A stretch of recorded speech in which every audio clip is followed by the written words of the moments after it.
What's up, disc golfers? It's Team Stamp West, and we're here with another underground interview. I, of course, got my co-host with me, Alex, and this week, fresh off his great finish at the Hall of Fame Classic, we got Adam Hammes. Awesome. Thanks for having me, guys.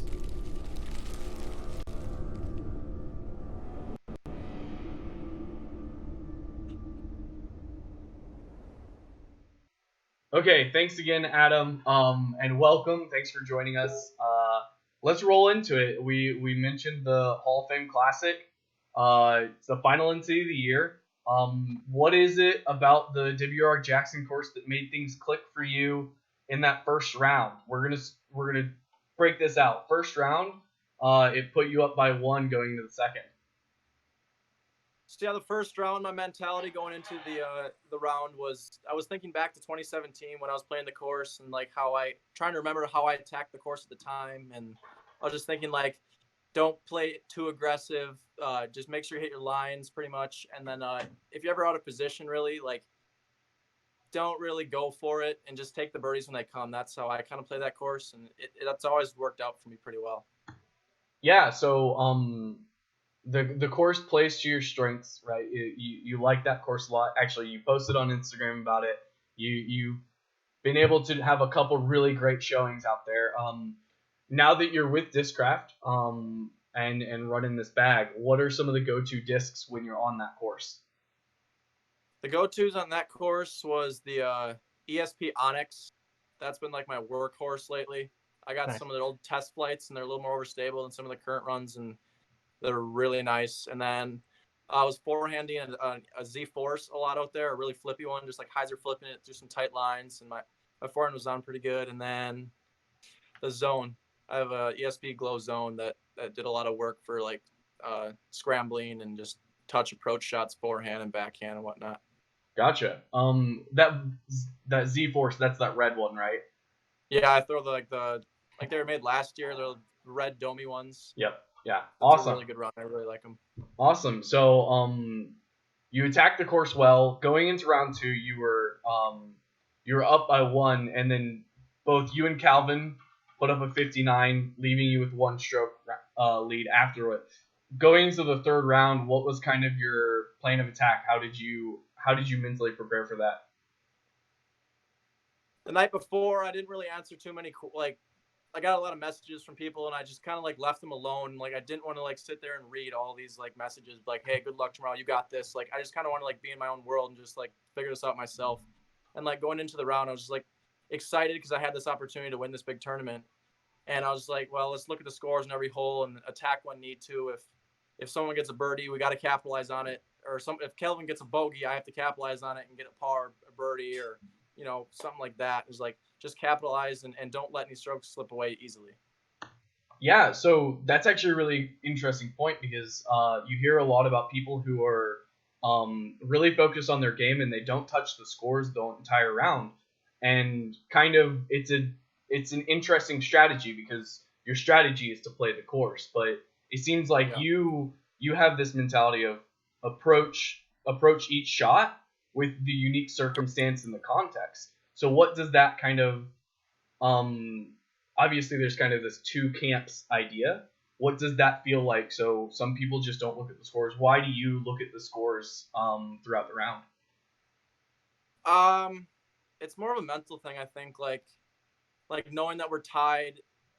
I'm not sure, like it's hard to explain for me. Like I just like knowing the scores. It's always been that way, and like coming down the stretch, I gotta know if I'm like down or up, and know when to attack. When like if he throws a bad shot off the tee, I can kind of play a little bit safer shot, maybe to get away with a par where he gets a bogey, and like just stuff like that. Like I'm pretty much attacking the course the same way. But if he really messes up and I'm a little bit out of position and I really want that birdie, it might not be worth going for the birdie. It might just be like worth playing for par just to secure the ones, like get 1 stroke on him, stuff like that. Yeah, I'm the same way. So it's interesting to hear that you play it that way. So before we talk more about the round 3, I think Wes has a giveaway. Of course.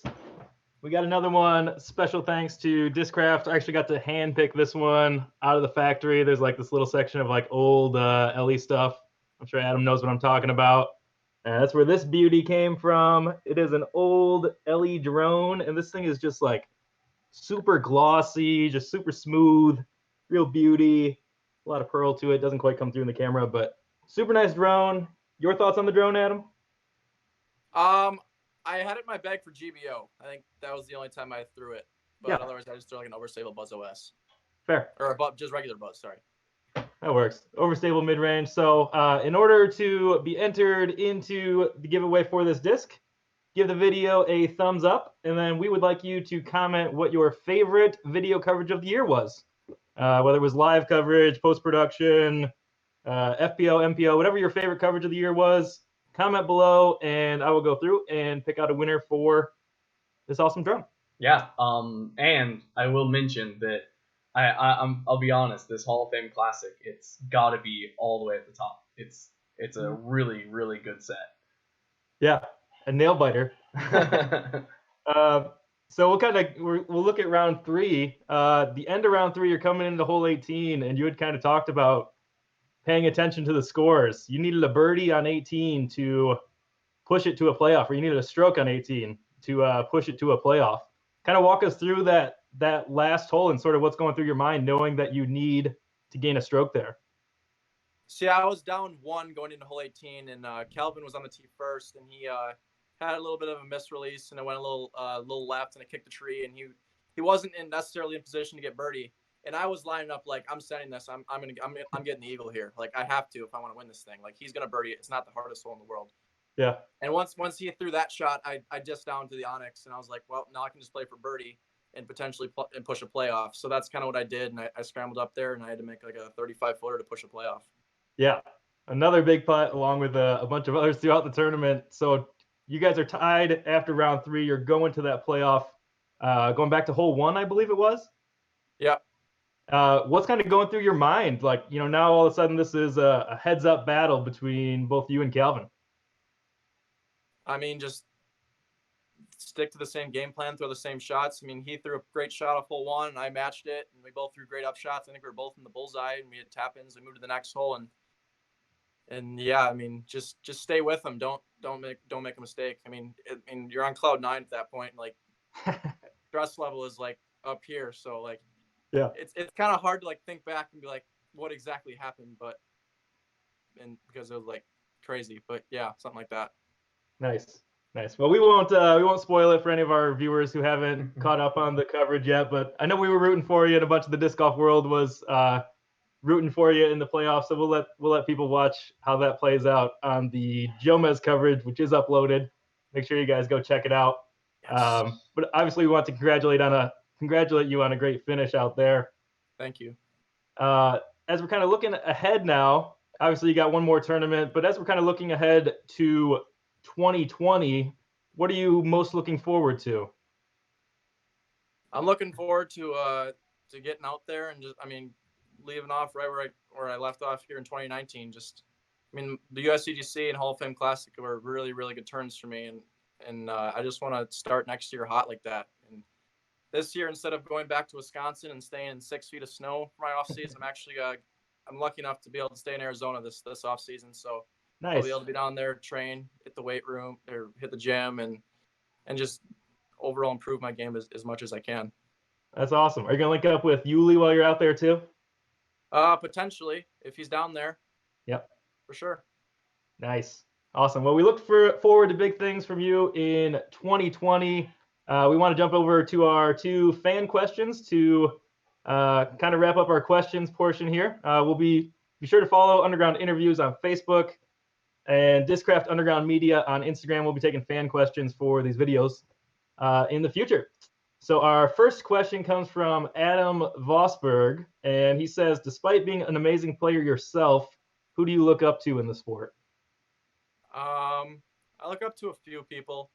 Probably some of our better players in the sport. Paul McBeth I look up to a lot. And then I look up to Ricky Wysocki a good amount. And then Yuli. Yuli for like inspiration, like more of the mental side. He can really like break down and like Yuli's really good at that stuff. But for like physical, like Paul McBeth and Ricky and stuff like that. Yeah, so to add on to that, actually on the coverage I saw Paul was following along to following along on the course. Did he have any words of wisdom coming down the stretch? I said, Paul, can you follow along for this one? This is gonna be good. And he's like, yeah, absolutely. There was a couple times where I called him over. I was like, this is a tricky spot. He's like, what would you do? He's like, throw this shot, and I did, and it worked out. So that's just awesome. having him there is good. Yeah, that's wild. So we have another question from Cicerix Disc Golf on Instagram. I don't know if that's how you'd say that. So we talked about this a little bit before we got on, but where does the putting consistency come from? Is it practice or is it just straight confidence on the course? A lot of practice and a lot of confidence. I work on my putting a lot because I'm not necessarily the best player off the tee, so I have to compensate and make sure I make most of my putts. So I definitely work on putting a lot, and I'm just really, really confident on the putting green. I use the CT hard focus, and it's probably been the best putter I've ever used in my career. So nice. Awesome. Those factors really, really help out. Awesome. So, Wes, you got anything else for us tonight? We got some rapid fires. I think you're probably familiar with these from the first round. I feel like I got some good ones. There might be a tricky one or two in there, as there always is. So if you're ready, I'll fire away. Ready. All right. Question number 1. We're starting out easy. Skiing or snowboarding? Snowboarding for sure. Island par 3 or roped OB par 4? Which are you guaranteeing a birdie on? Ooh, probably the island hole. Yep. Straw or no straw? No straw. One disc round choice. Zone.